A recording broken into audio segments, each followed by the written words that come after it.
नमस्कार साथियों, आपका हमारे YouTube चैनल द एजुकेशन पर हार्दिक स्वागत है। आज के इस सेशन में हम हिंदी साहित्य से संबंधित महत्वपूर्ण प्रश्नों को हल करेंगे, जो बिहार शिक्षक भर्ती परीक्षा 2024 के दृष्टिकोण से बेहद उपयोगी क्लास होगी और 2024 या स्टेट के लिए भी। तो देर न करते हुए चलिए सेशन की शुरुआत करते हैं। अगर चैनल पर पहली बार विजिट किए होंगे तो आपसे नम्र निवेदन है, सेशन को लाइक कर दीजिएगा। सेशन पसंद आए तो चैनल को सब्सक्राइब कर लीजिएगा और अपने दोस्तों में शेयर कर दीजिएगा। पहला प्रश्न है, लुकमान अली और अन्य कविताएं किसकी रचना है? लुकमान अली और अन्य कविताएं हजारी प्रसाद द्विवेदी जी की रचना है कि सौमित्र मोहन की है कि जयशंकर प्रसाद की है कि इनमें से कोई नहीं?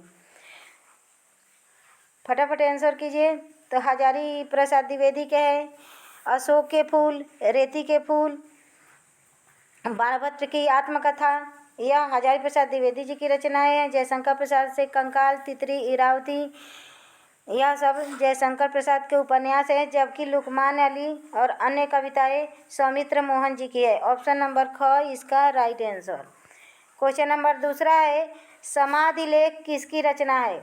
श्रीकांत शर्मा की, श्री राम शर्मा की है कि श्रीकांत वर्मा की है कि सच्चिदानंद हीरानंद बादशाह अज्ञे जी की है कि श्रीनिवास मिश्र जी की है?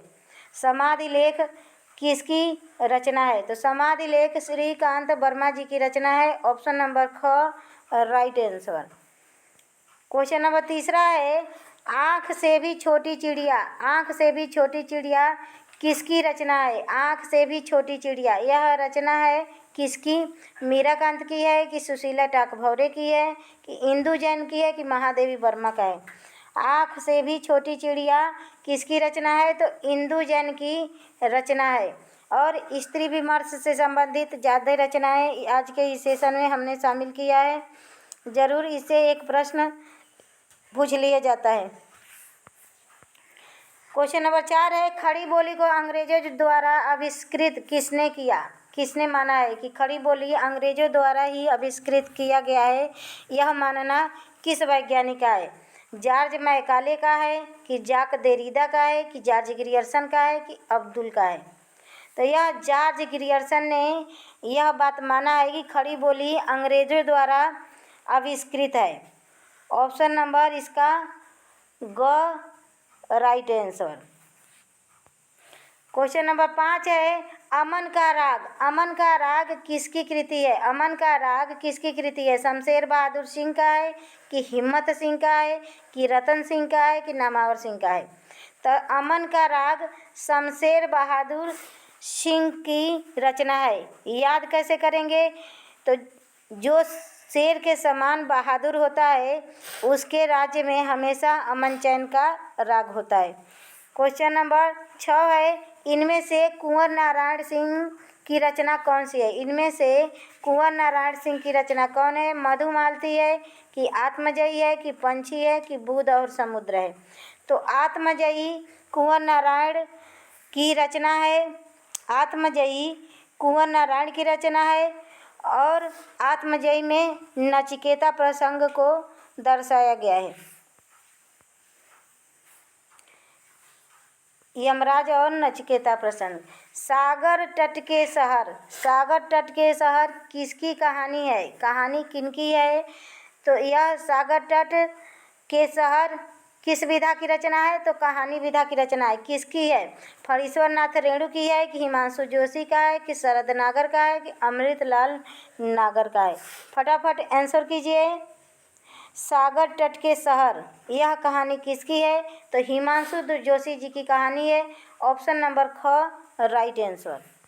आज का यह महत्वपूर्ण सेशन है, इसे जरूर एक प्रश्न परीक्षा में पूछेगा, तो प्लीज़ सेशन को लाइक कर दीजिएगा और चैनल को सब्सक्राइब कर लीजिएगा।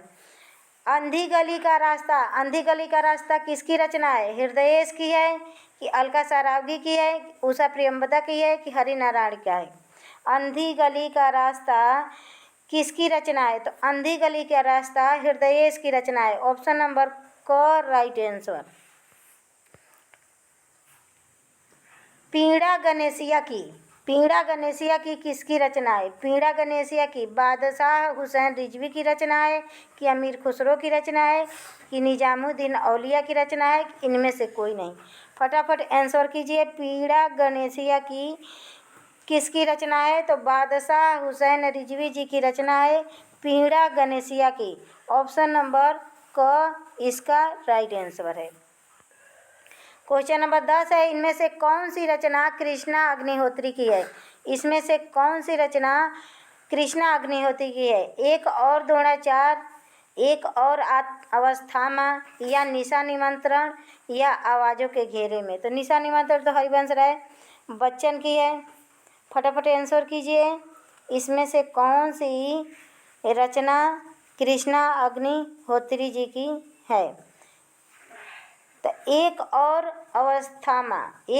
अवस्थामा कृष्णा जी की, कृष्णा अग्निहोत्री जी की रचना है। ऑप्शन नंबर ख राइट आंसर। क्वेश्चन नंबर 11 है, धृति और क्षमा। धृति और क्षमा किसका निबंध है? तो धृति और क्षमा किस विधा की रचना है? तो निबंध विधा की रचना है। अब पूछा है धृति और क्षमा नामक निबंध किसकी रचना है? ज्ञान प्रकाश का है कि जय प्रकाश का है कि माधव प्रसाद का है कि जयशंकर प्रसाद का है? फटाफट आंसर कीजिए। धृति और क्षमा माधव प्रसाद का निबंध है। माधव प्रसाद का निबंध है। धृति और क्षमा माधव प्रसाद का निबंध है। ऑप्शन नंबर ग इसका राइट आंसर। क्वेश्चन नंबर 12 है, शताब्दी के ढलते वर्षों में किसकी कृति है? शताब्दी के ढलते पजमान सचदेवा की है कि गोपाल राय की है कि निर्मल वर्मा का है कि अशोक वाजपेयी का है? शताब्दी के ढलते वर्षों में निबंध किसका है? और यह एक निबंध विधा की रचना है। यह क्या है? तो एक निबंध विधा की रचना है। शताब्दी के ढलते वर्षों में किसकी रचना है? किसका निबंध है? तो निर्मल वर्मा जी का निबंध है। शताब्दी के ढलते वर्षों में निर्मल वर्मा जी का निबंध है। क्वेश्चन नंबर 13 है, किरात नदी में चंद्रमधु किसकी रचना है? किरात नदी में चंद्रमधु अमृत राय की है कि राय देवी प्रसाद पूर्ण की है कि कुबेर नाथ राय की है कि विवेकी राय का है? किरात नदी में चंद्रमधु, तो किरात नदी में चंद्रमधु कुबेर नाथ राय जी की रचना है और यह कुबेर नाथ राय जी का निबंध है। ऑप्शन नंबर इसका ग राइट आंसर। क्वेश्चन नंबर 14 है, जीप पर सवार इलिया किसकी रचना है? जीप पर सवार इलिया किसकी रचना है? विवेकी राय का है, हरिशंकर परसाई का है कि शरद जोशी का है? इनमें से कोई नहीं। तो जीप पर सवार इलिया, अगर इलिया जीप पर सवार होगी तो कितना जोश में रहेगी? तो जीप पर सवार इलिया शरद जोशी जी की रचना है। ऑप्शन नंबर ग इसका राइट आंसर। क्वेश्चन नंबर 15 है, घूट अपमान के और यह किस विधा की रचना है? आत्मकथा विधा की रचना है। घूट अपमान के किसकी आत्मकथा है? आत्मकथा वह होता है, विधा होता है जो लेखक स्वयं लिखता है और जीवनी कोई भी लेखक किसी और की जीवनी लिख सकता है। डॉक्टर धर्मवीर भारती का है घूट अपमान के। डॉक्टर धर्मवीर हैं, भारती नहीं है। यह धर्मवीर दलित वर्ग के रचनाकार हैं। डॉक्टर सूरजपाल चौहान है कि यशपाल है कि महीप सिंह है? फटाफट आंसर कीजिए। घूट अपमान के आत्मकथा डॉक्टर सूरजपाल का है। ऑप्शन नंबर ख राइट आंसर और यह दलित विमर्श की आत्मकथा है। क्वेश्चन नंबर 16 है, इनमें से कौन से लेखक कौशल केसरी संज्ञा से विभूषित हैं? किस लेखक को कौशल केसरी की संज्ञा से विभूषित किया जाता है? सेठ जगमोहन को कि अमीर दास को कि सेठ गोविंद दास को कि अज्ञेय को? फटाफट आंसर कीजिए। कौशल केसरी संज्ञा से विभूषित गद्यकार कौन है? तो सेठ गोविंद दास हैं। ऑप्शन नंबर ग इसका राइट आंसर। क्वेश्चन नंबर 17 है छप्पर। छप्पर नामक आत्मकथा किसका है? ये भी दलित विमर्श से संबंधित आत्मकथा है। जयप्रकाश करदम का है कि रमेश कुंतलमेघ का है कि गौरीशंकर ओझा का है कि इनमें से कोई नहीं? तो छप्पर नामक दलित आत्मकथा जयप्रकाश करदम का है। ऑप्शन नंबर क इसका राइट आंसर। शिकंजे का दर्द। शिकंजे का दर्द किसकी रचना है? शिकंजे का दर्द किसकी रचना है? तो शिकंजे का दर्द सुशीला टाक भौरे की रचना है। शिकंजे का दर्द सुशीला टाक भौरे जी का रचना है। क्वेश्चन नंबर 19 है अपने अपने पिंजरे। अपने अपने पिंजरे किसकी रचना है? और अपने अपने पिंजरे आत्मकथा है, किस विधा की रचना है? अपने अपने पिंजरे आत्मकथा है। आत्मकथा है और किसका है? मोहनदास नैमिषारण्य का है कि चंद्र किरण सोनेरी का है कि सुशीला टाक भौरे का है कि इनमें से कोई नहीं? तो अपने अपने पिंजरे मोहनदास नैमिषारण्य की आत्मकथा है। ऑप्शन नंबर क इसका राइट आंसर। क्वेश्चन नंबर 20 है झोपड़ी से राजभवन तक। झोपड़ी से राजभवन तक किसकी रचना है? माता प्रसाद गुप्त की है कि माता प्रसाद दीन की है कि जयशंकर प्रसाद का है? इनमें से कोई नहीं। तो झोपड़ी से राजभवन तक माता प्रसाद दीन की रचना है और यह एक दलित विमर्श की आत्मकथा है। झोपड़ी से राजभवन तक माता प्रसाद दीन की रचना है। क्वेश्चन नंबर 21 है बसंत विलास कितने छंदों में रचित रचना है? बसंत विलास कितने छंदों में रचित रचना है?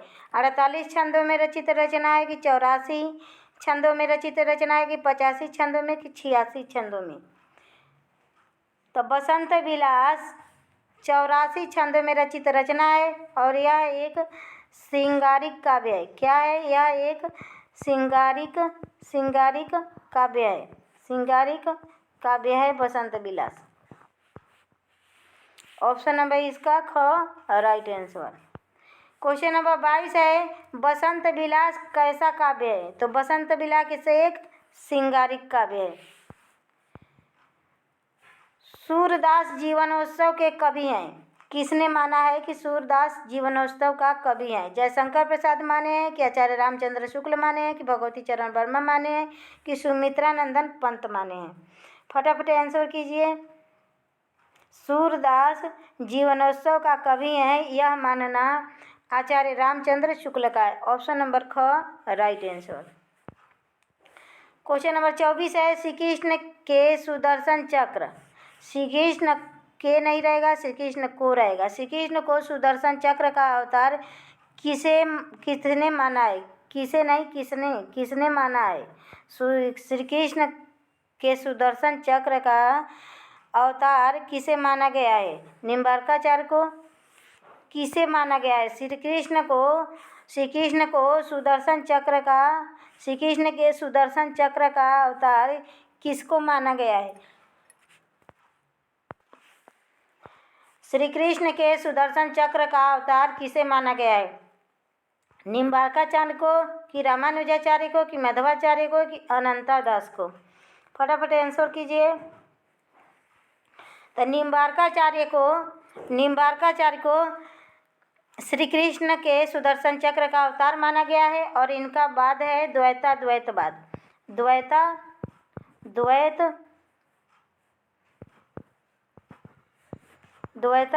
द्वैतवाद। ऑप्शन नंबर क राइट आंसर। क्वेश्चन नंबर 25 है कूक भरी मूकता बुलाए आप बेली हैं। कूक भरी मूकता बुलाए आप बेली हैं किसकी पंक्ति है? बुद्ध की पंक्ति है कि घनानंद की कि आलम की कि ठाकुर की? कूक भरी मूकता बुलाए आप बोली हैं। फटाफट आंसर कीजिए किसका है? तो घनानंद की। कूक भरी मूकता बुलाए आप बोली है यह घनानंद की पंक्ति है। तो आज का यह सेशन यहीं समाप्त हुआ। सेशन कैसा लगा प्लीज़ अपना फीडबैक दीजिएगा। तो नमस्कार दोस्तों, धन्यवाद।